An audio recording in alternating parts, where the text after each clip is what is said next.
Welcome to the RadioU Podcast. I'm Hudson. And I'm Allie. Coming up, imagine your flight was delayed an hour because of a robot named Bebop. Also, are we actually happy for a Yankees win? All that and more on the way next. Yesterday we got the news about Spirit Airlines. Well, I mean, it wasn't yesterday we got the news. We talked about it. Airlines are in such tough... They have to cut corners. They have to do what they can to just stay afloat. Because they're hardly making any money off of us, Oh, I guess. yeah, hardly. And so Delta has announced that times are so tough for them that they can't afford to give us free snacks and drinks anymore. Oh.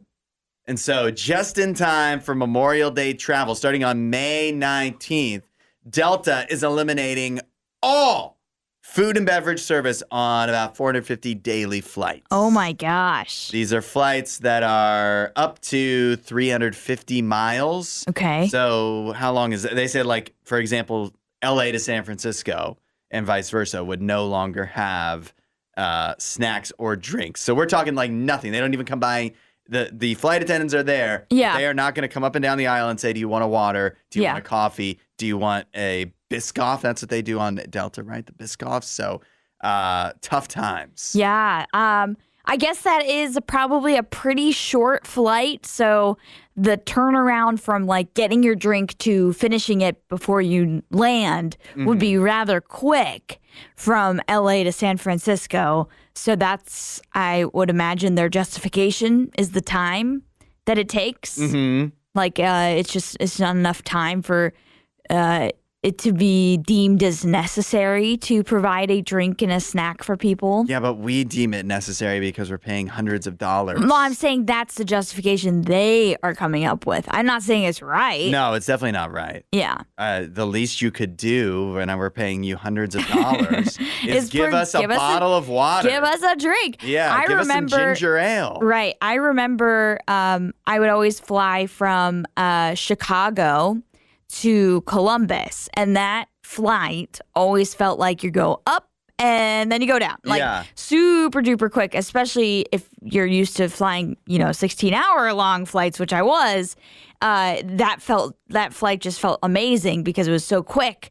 And they would serve drinks on that flight. I'm worried that they'd be taking that one away. I think that'd definitely be It was in somewhere between like an hour and a half to 2 hours, somewhere around there. I never could quite remember because, it felt like it was 30 minutes. Yeah. Well, they said, some of the other flights they mentioned, besides LA to San Francisco, New York City to Boston, which would be pretty short, Atlanta to Charlotte. These seem pretty short. Yeah. But also, when you're thinking of, like, if you're flying around the United States, usually it's broken up into shorter flights anyways. Right. Like I feel like the majority of people that they're flying are taking one of these shorter flights.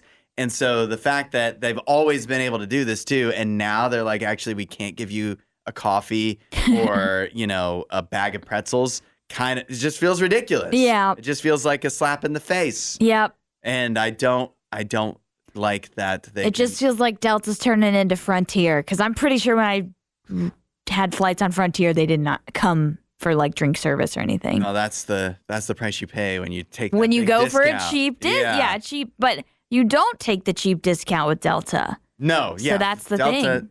Yeah, we deserve better, but what are you gonna do? You're not gonna. You can't stand on principle with airlines. You can't do it. Because there's no. Like your principal would be like, okay, I'll take an American flight instead, but for some reason it's $300 more to do the same kind of route. So exactly. You just gotta go with whatever works in your budget. Yeah, and even if they are shorting you on drinks. Allie, I'm a Red Sox fan, but for the first time in my life yesterday, I was happy that the Yankees won and happy that Aaron Judge hit a home run. Okay. Did you see the game? I did not. Did you see what was going on? I did not. Well, yesterday, Yankees legendary broadcaster John Sterling passed away. Aww. He was 87 years old. He died from heart failure. He had been the Yankees radio announcer for 36 years, 36 seasons. Wow. He had covered the Yankees, obviously responsible for the iconic Yankees win. Yeah. The Yankees win. Everybody's heard that. Right. He retired a couple of years ago, but he passed away yesterday. So before the game, the Yankees had a tribute for him, and Michael Kay came out and Susan Waldman, and they put bouquets across home plate. Aww. And then you knew the Yankees were going to win. Yeah. And not only did they win, they won big, but I thought it was cool that Aaron Judge hit a home run in the first inning. That was a nice touch, and the Yankees wound up sweeping the Orioles. I think it was 13-1. It looks like 12-1. 12-1. I mean, you stop counting at some certain point. Seriously. They blew out the Orioles, and so the one day of the year that I thought that was okay. Yeah, that's true. I mean, here's the thing. As a fan of baseball, I am not just obviously a Cleveland Guardians fan. I am overall a fan of the sport. And so there's moments like these where there's someone being celebrated that has contributed so much greatness to the sport that it's hard not to be, emotional, excited for them. My favorite line that I always like to say is, how can you not be romantic about baseball? You know what I mean? There's just something about it that just makes me feel good. Yeah, and yesterday, even if you're a Yankees hater like so many are, like the both of us are, you kind of just have to respect that. And yeah, John Sterling contributed so much and was just tied to the Yankees so much. And so they ended the game, like in the stadium, they played him going, the Yankees win, the Yankees. And now I hope I never have to hear that ever again as long as I live. I hope they lose forever now. Yes, I hope. On the menu today is the new Super Stuffed Pop-Tarts. 50% more filling. Plus, save $1 on any Pop-Tart Super Stuffed. Nice little coupon there. We'll have to buy another box of these. If they're good. Yeah. We have 2 flavors. There's 3 that are available, but there was only 2 available at the store. Okay. I looked at this. I was like, oh, it's chocolate fudge because that's what the normal Pop-Tarts are. It's molten lava. It's molten lava cake. So that's setting some actually higher expectations. I would say so. Strawberry is still just strawberry. It's strawberry blast. Okay. That's strawberry. And then the other flavor that we couldn't get is cinnamon caramel. Okay. Which is disappointing because I think cinnamon brown sugar is like the S tier Pop-Tart. Okay. That and wild berry. Okay. So visually, Allie, do these look like they have 50% more filling? Maybe. I don't eat Pop-Tarts very much, but I honestly, based on the pictures, because I was making the graphic for this food fight, I thought these were going to be a little bit thicker. Yeah. I mean, they're definitely...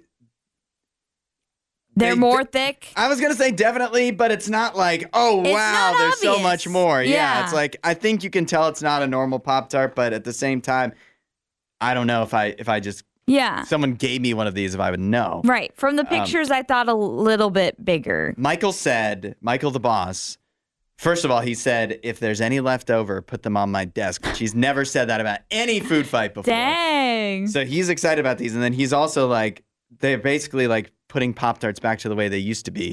He's claiming. Oh, they used to be this full. Yeah, he's saying they've shrunk the Pop-Tarts. Shrinkflation happened a long time ago. That's what I said. Okay. No way. Do you want to try the strawberry or the molten lava cake? Sure, we can try strawberry first. Okay, that's the one Michael was hoping for. Okay. So. All right, let's take a bite. Here we go. It tastes like a Pop-Tart. But actually, it's definitely better though. Okay. Because it's not as visually impressive as you might expect, but the flavor is definitely different. Okay. You're getting way more strawberry there than you would get on one of the normal originals. Ones. Yeah. Again, I don't eat Pop-Tarts very much, so I'm probably not the best person to compare, but tastes fine to me. Neither do I, but not anymore. Because I can't afford it. Yeah, are they really expensive now? No, I mean physically. Physically, I can't afford it. It's expensive in calories and sugar. Yeah, it definitely is. This one Pop-Tart that's super stuffed is 230 calories. Okay, so one serving is 230. I think it's definitely possible that if you eat 2 regular Pop-Tarts, which come in a package, that would be more than 230 calories. So maybe this is actually the healthier option. If you want a little bit more substance to it. Well, let's find without out the calories. The molten lava cake, if it's all right, any good. Check out the molten lava. This one to me actually looks better. I don't know why. It just looks more appetizing. Strawberry flavored things are usually not my favorite, even though I like strawberries. Mm-hmm. I feel like I can tell less of a difference versus a standard Pop-Tart. I guess we really should have. We should have compared gotten regular Pop-Tarts too. Woo! That's a lot of chocolate. That's a lot of chocolate. I don't. It's weird because I like the chocolate Pop-Tarts, but also I don't. You know. This feels different than the regular chocolate Pop-Tart because the molten part, it's like it makes it extra gooey. Yeah, I think that's the idea. Yeah. But it's, I don't know. That one's not as exciting to me. The strawberry one, I would definitely, like, if you gave me the option to eat a regular strawberry or a Pop-Tart or the super stuffed one, I'm taking the super stuffed. Yeah, if I was forced to eat a Pop-Tart for breakfast, I would 100% want the strawberry one over the chocolate one. The chocolate one, my stomach is already churning a little bit from just like how much sugar and just sweetness has come into my life. It only has 24 grams of total sugar. It's only 24 grams. Yeah. Is that a lot? That definitely feels like a lot. For some reason, they don't have percentage of daily value. They don't? Because I don't think you're supposed to have sugar in your life. That feels misleading. There's no, in the diet plan, there's no regular amount of sugar that you're supposed to have. So you just got 100% Yeah, exactly. This is a problem. In that bite. Well, Michael, we'll pass these on to Michael. Yes. We'll see what he thinks at some point.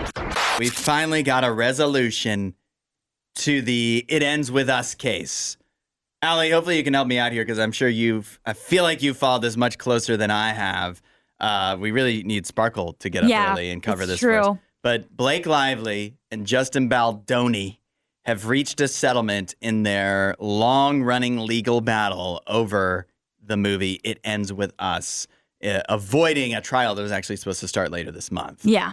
There was accusations of sexual harassment, retaliation, and a smear campaign from Blake Lively against Baldoni. He filed a counter lawsuit alleging defamation and reputational damage. Unfortunately, they've been able to sort it all out just in time. Oh, perfect. Yeah. That just makes me feel all great about this. No, truthfully, I think both of them have kind of ended their careers for the time being. Mm-hmm. I haven't really seen them do anything since this news came out because it just totally has made people view them differently. You know, especially Blake Lively. I think she is coming out of this as the most hurt by this, as far as her reputation. Mm-hmm. And it's just one of those things where I think if you would ask them now if they would go back and do it again, they'd say no.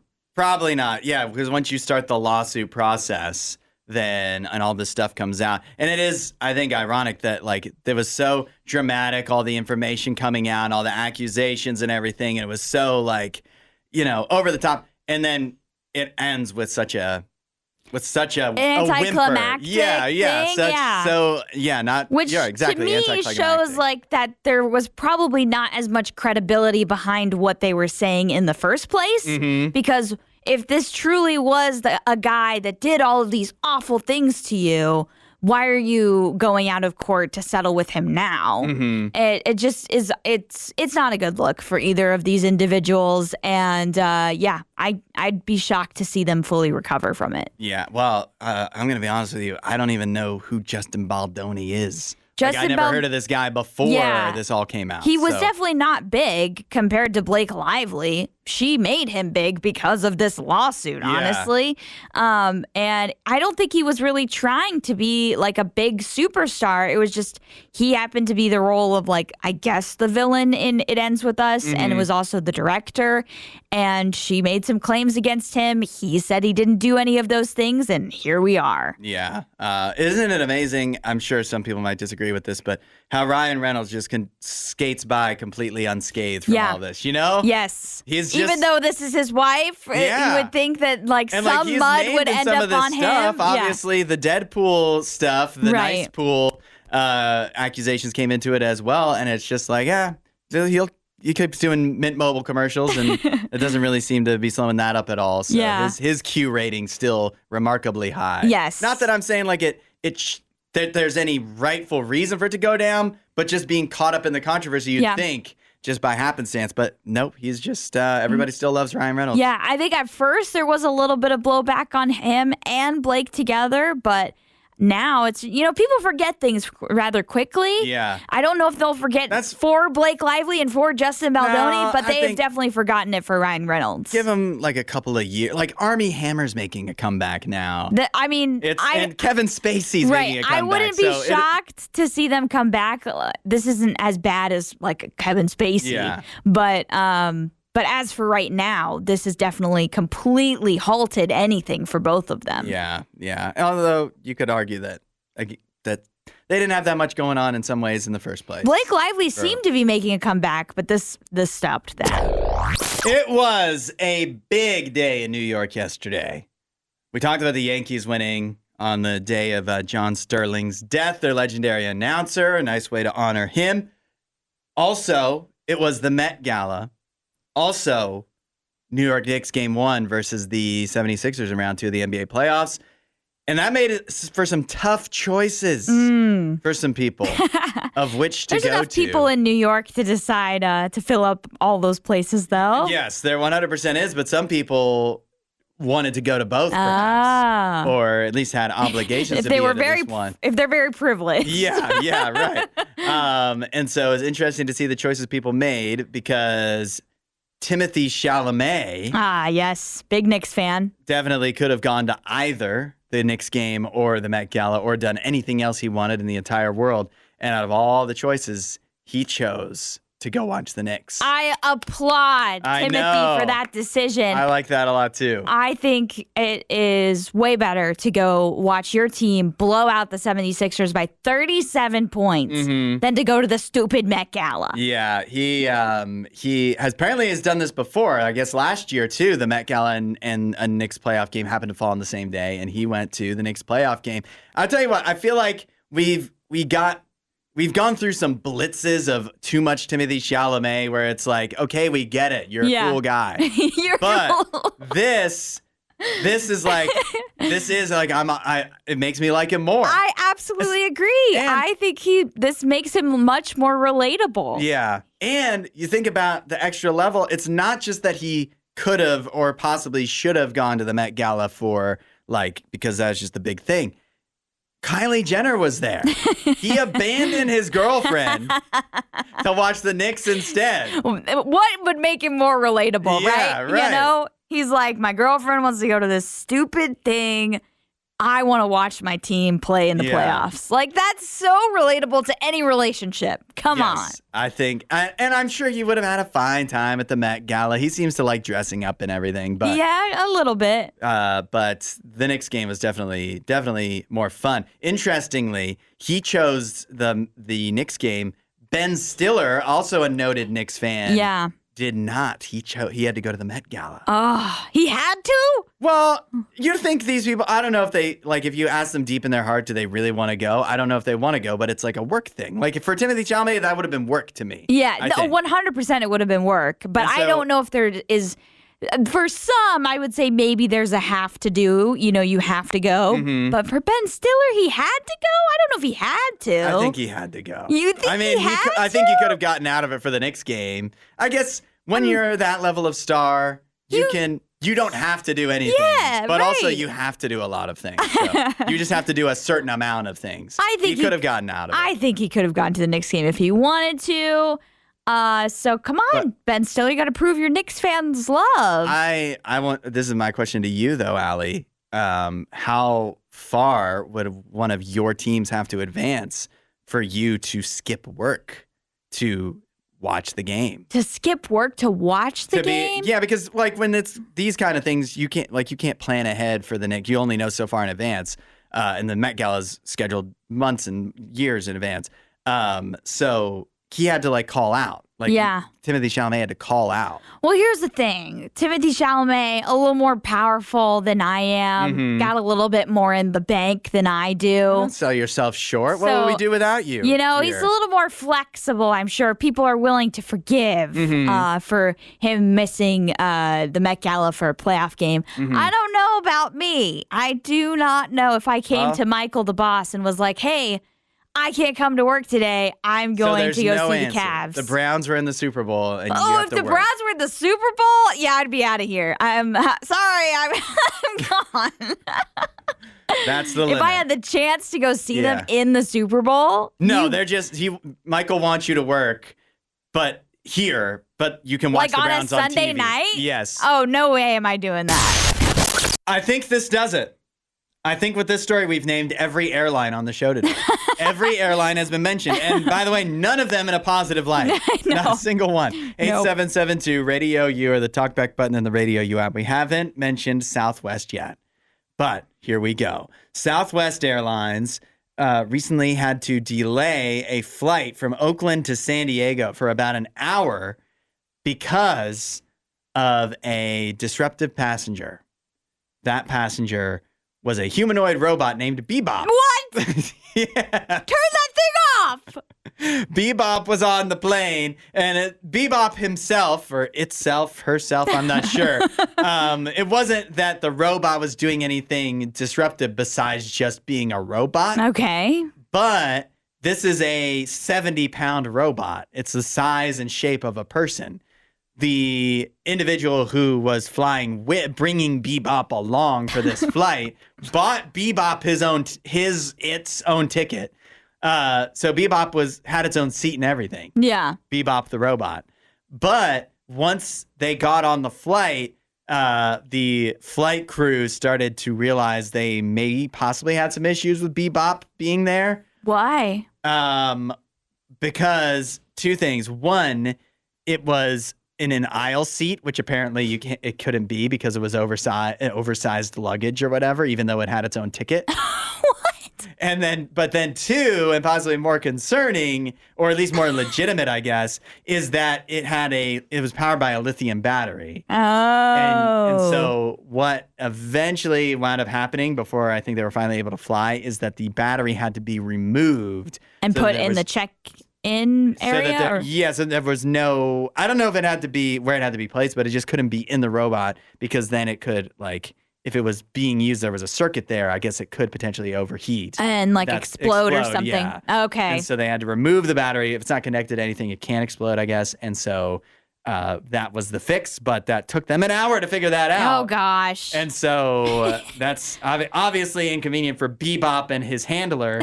but for everybody else on the flight, what about all the other people that were just trying to get to San Diego? Right. I'd be like, are you serious? A stupid robot's delaying us? Now we've seen it all. We truly have seen it all. I don't know if I'm ready for people to have robots just tagging along with them in their everyday life. Well, we have video here, too, of Bebop the robot prior to the flight. Dancing by the gate. Dancing in the airport. And I feel like I would be really annoyed. Yes. If I saw that at the airport. Right. In the video, it's funny. I like watching robots dance, especially when they fall over.